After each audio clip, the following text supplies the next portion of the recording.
In this video, we'll learn to recognize and continue sequences of decimals with one decimal place. A decimal with one decimal place is one that has one digit after the decimal point. So if you look at this 1.2, it has only one digit after the decimal point. So that's what we call a decimal point. This is the decimal point and this is a decimal place. So 1.5 is another decimal with one decimal place. Whereas this is a decimal with two decimal places. So the ones that we're going to focus on are these ones with one decimal place. You can see that I've got some rows of coins here. So I'll write what they represent, what they mean, how much they're worth. So this first one is 0.1 part of a pound. It's 10 pence, and I write it as 0.1 or 0.10. Then this represents, because it's two of them, 0.2. And this is 0.3. So what's happening every time? As you can see, I'm adding an extra coin every time.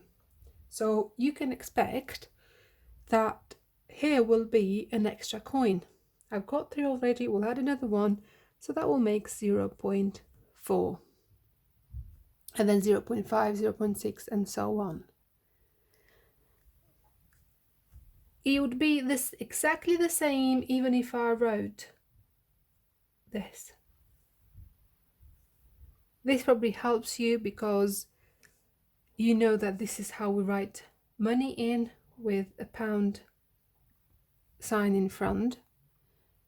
So that means 10 pence, this means 20 pence, 30 pence, 40 pence.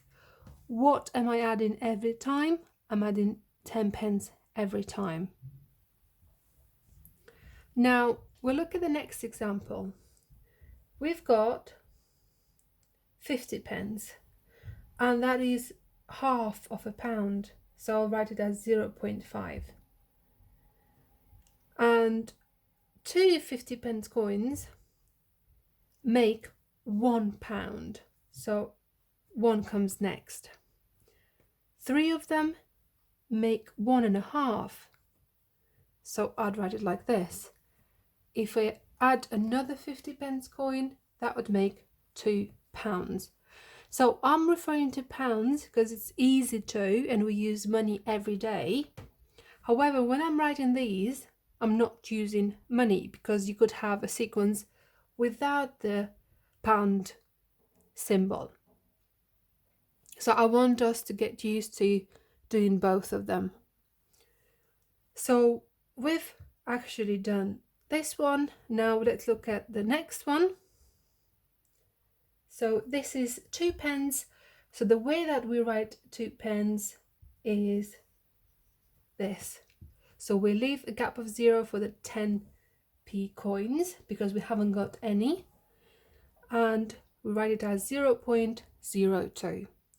Now I have 2 of them, so this is going to be 0.04, 0.06, 0.08. And what would happen next? What would be the next one?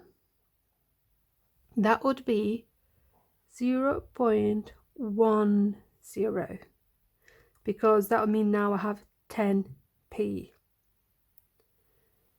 So we're challenging ourselves and we're moving to 2 decimal places at the bottom. But I'll show some other examples where we use 1 decimal place as well. So I'll write a short sequence here. Now if you have 0.6, 0.9, 1.2. What's happening every time? To get from 0.6 to 0.9, we add in 0.3. to get from, or 30 pence if you like, to get from 0.9 to 1.2, again, we add in 0.3 again. So we must add 0.3 to 1.2 to get the next term. So that makes it 1.5, 1.8, and so on. Maybe you find it easier to add a 0 here, because after the decimal points and the digit, that doesn't make any difference. So if you prefer it, then we have 60 pence, then 90 pence, then £1.20, £1.50. Another one, so let's say we have 0.8, 1.2, 1.6. Find this missing value there. So in order to find that, I'll go and look at the ones that I have. What's happening? To get from 0.8 to 1.2, or 80 pence to £1.20, what am I adding? I'm adding 40 pence or just 0.4. And same thing here, I'm adding 0.4. So I must be adding 0.4 to this first number to get the second one. So, or I can take away 0.4 from the 0.8 to give me 0.4. Let's check. 0.4 and 0.4 give me 0.8. And one more example. If we have, let's say, 5.8 and then 5.4. So what's happening here? What do you notice? From 5.8 to get to 5.4, we're actually taking away, not adding. So we're going from £5.80 to £5.40. That means we're taking away 40 pence or 0.4.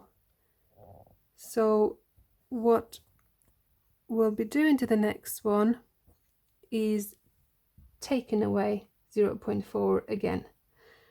So 5.4 take away 0.4 or 40 pence leaves me with just 5. So I hope this has given you some ideas. It's clarified what it means to recognize and to continue sequences of decimals with one decimal place, but there was one example with 2 decimal places as well.